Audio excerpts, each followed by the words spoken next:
Thank you for tuning back into part 2 of how to design more than one concept with your artwork. And we're opening up with what you see here as the completed design. Like I said, I designed all these things ahead of time, and we basically just backwalk our way through, and I explain how everything was created so that you can go in. So first off, let's go ahead and just take everything apart here. And we can walk ourselves back.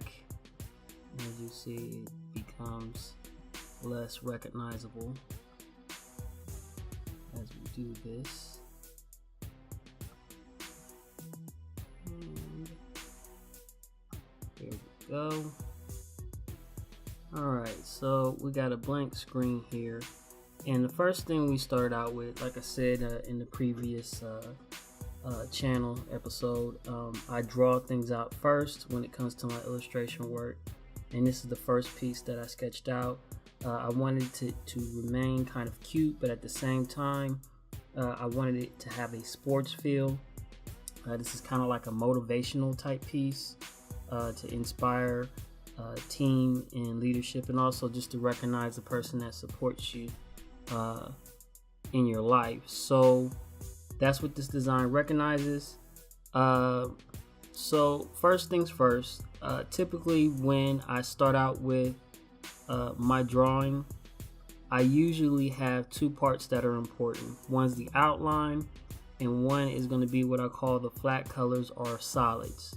So typically the outline is just going to pretty much outline all the hard line areas, and then I move into the next stage, which is flat colors.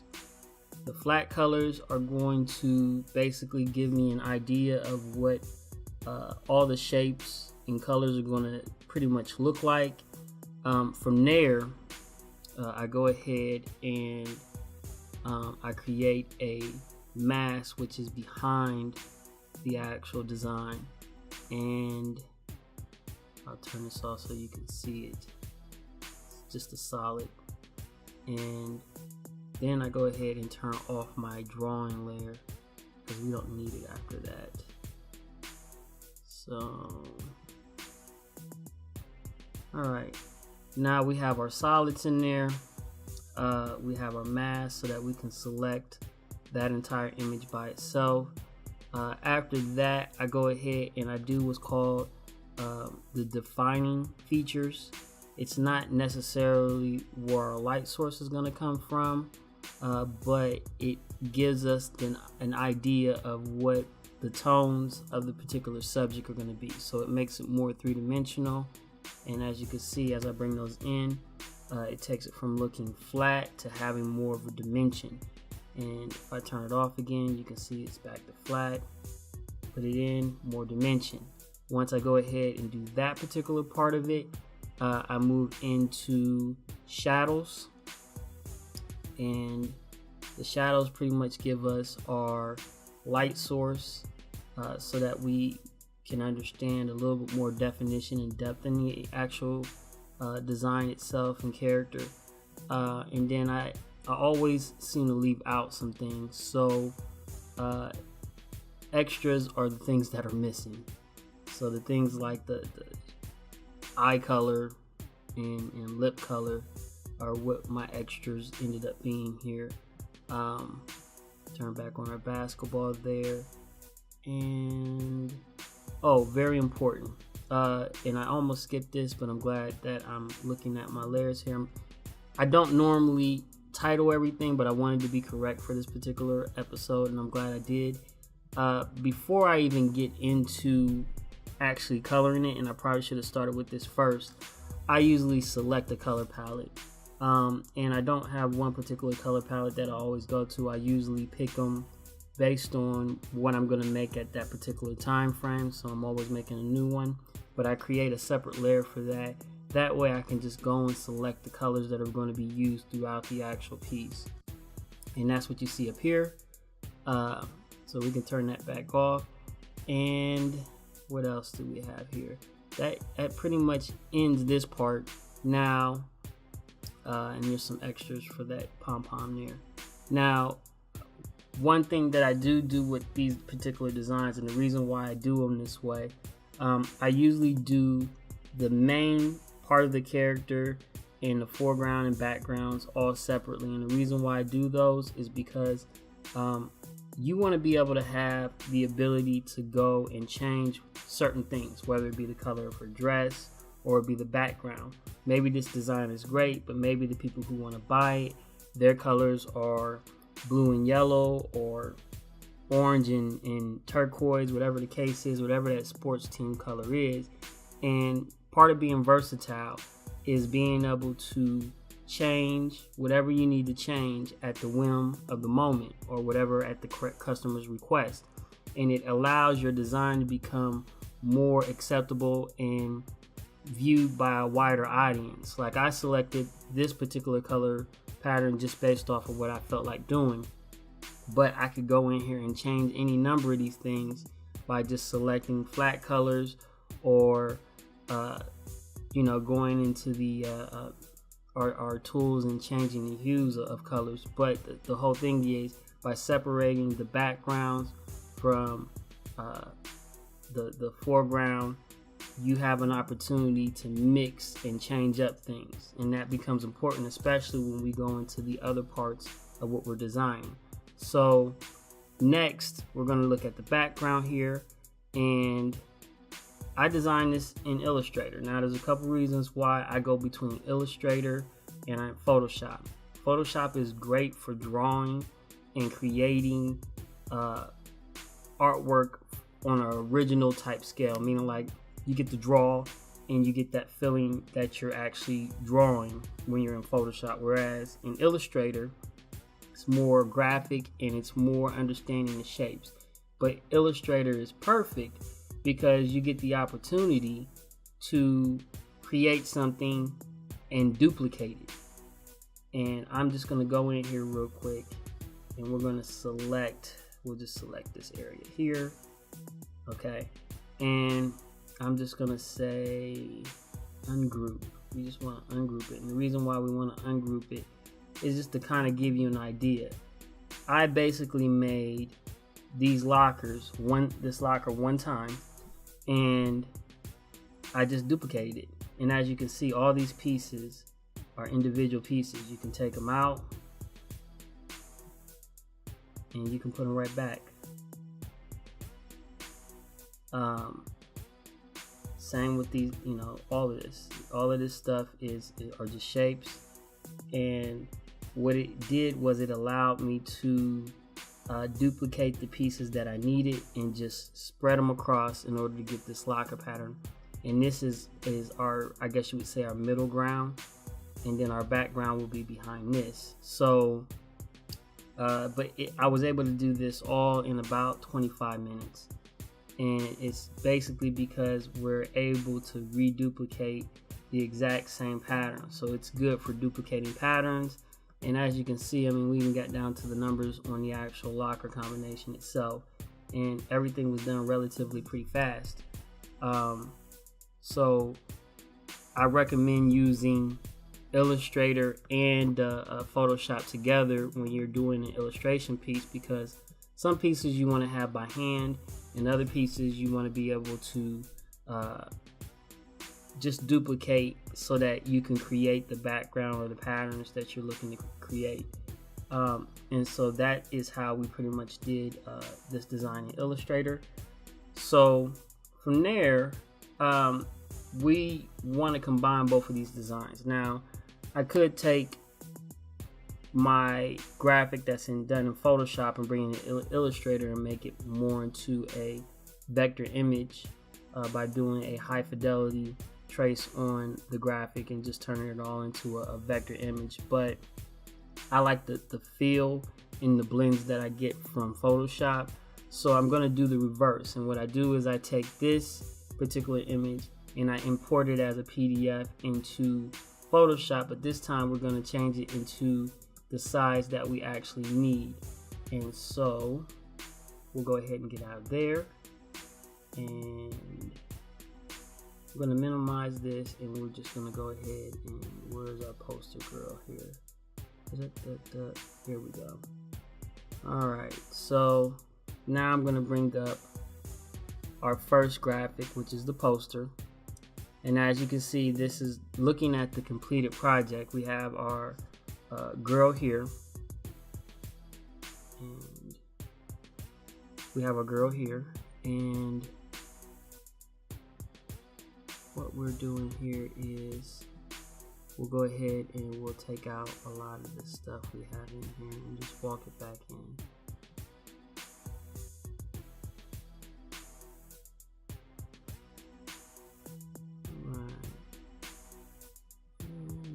Is the text. There we go. Alright, so we started out with just a white 18 by 24 background. This part is for our poster. And 18 by 24 is a common middle small poster, I guess we can say. It's not the biggest poster, but it's not the smallest poster either. And it's a good size. So I wanted to have a background that would be dark and light, and the reason for that is I wanted it to bring more of an emphasis on the middle ground and the foreground. So we have a nice little blend, just basic and simple, and it was good for us to put a locker right there in the middle. Now, one of the reasons why I picked this particular color for the lockers, one is because it was a common color that I remember growing up as a locker, and the other one is it doesn't take away from our primary image. So we want our middle ground to be noticeable, we want it to be detailed, but at the same time, we don't want it to be so distracting and so overwhelmingly detailed that it takes away from the main subject. And our main subject is right here. Bam.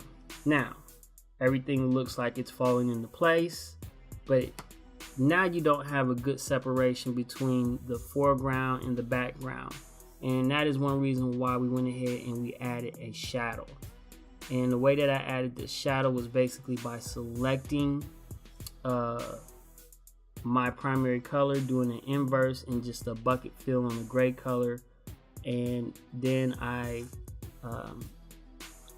turn that solid into a multiple in the blend layer option up here, and that gave us a nice translucent gray shadow.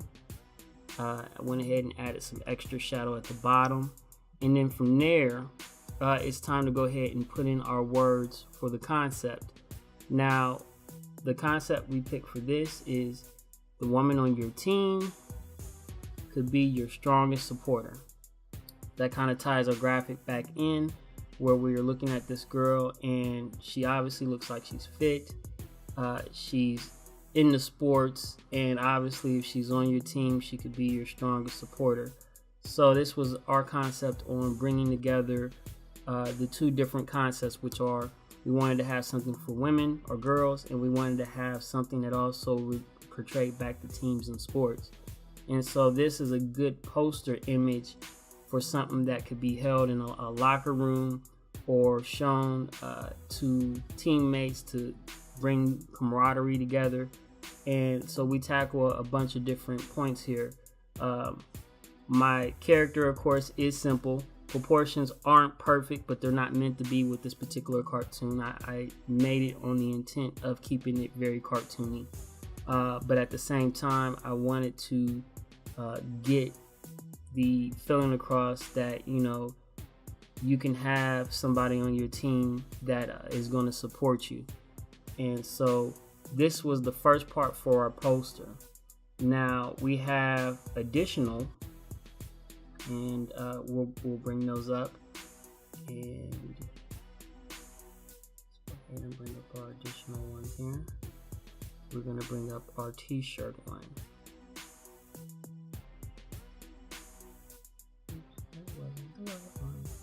This one is. Alright, so here we go. As you can see with the t-shirt one, we removed the lockers out of it, and we wanted to have something that was more impactful and more t-shirt worthy. Now, we didn't go extremely. There's a lot of things I could have did with the text and, you know, more effects, but the whole purpose in this is I want to show you the difference between the poster concept and the t-shirt concept, and we wanted more action, more engagement. You know, lockers on a t-shirt are going to be boring. We also didn't want to keep it inside of a square, and we wanted to break it out of that. So this was the best way. We added some thunder effect behind it, and the same message brings across a different feeling, but fits for a t-shirt, and that's what this particular design right here is set up to do. Now, as far as the actual designing for it, we did change the lettering font. We wanted a heavier lettering font, so we made something more bold and more impactful. And then we also added more of a 3D effect on it. That way it would pop out at you. And this is good for a t-shirt design. We also added some extras as far as the effects inside of the circle behind her, to make it look more like a ring and make it look like, you know, it's this new arena that you're kind of moving into. We wanted to have a clear definition between the t-shirt and the poster. Now, last on our list is going to be our sticker. And where do we have her? There she is. Okay, now back to the sticker part. Now with our sticker, we removed our background, which remove this one here. Okay, and so and we condensed it a little bit. We made the lettering stroke around it a little thicker, and the reason why we did this is because this is going to be something that they need to be able to peel off and stick to a locker without individual pieces coming off. So, and it's going to be die cut, which means that it's going to be cut directly close to the image instead of having like a big block where you just put it on there. So this sticker or decal, however you want to print it or use it, this becomes good from the standpoint that we know it's going to stick to something. And it's okay for this particular one to have the lockers in it because it still holds the overall thing, but we also adjusted things so that lettering's not floating and pieces are falling off. And so by having the foreground, the middle ground, and the background separated, we're able to make all these different adjustments so that we have more than one use for the same design. So we took the same design, we made our sticker, we made our t-shirt design, and we made our poster. And so now we have the opportunity to appeal to 3 different customers, or to sell more than one product to the same customer that might be interested in this particular design. So with that said, now we can go ahead and we can move into our printing stage of things. So I hope that you enjoyed what I showed you here today. We will have separate episodes on designing a poster, designing a sticker, and we've already done t-shirts, but we'll do more in-depth t-shirts with full color and a couple other methods of printing t-shirts that we have. So I know that might seem a little rushed through, but I wanted to kind of get through the different concepts and why we were doing those. And now we can get on to the production part of things, so join me back here for part 3.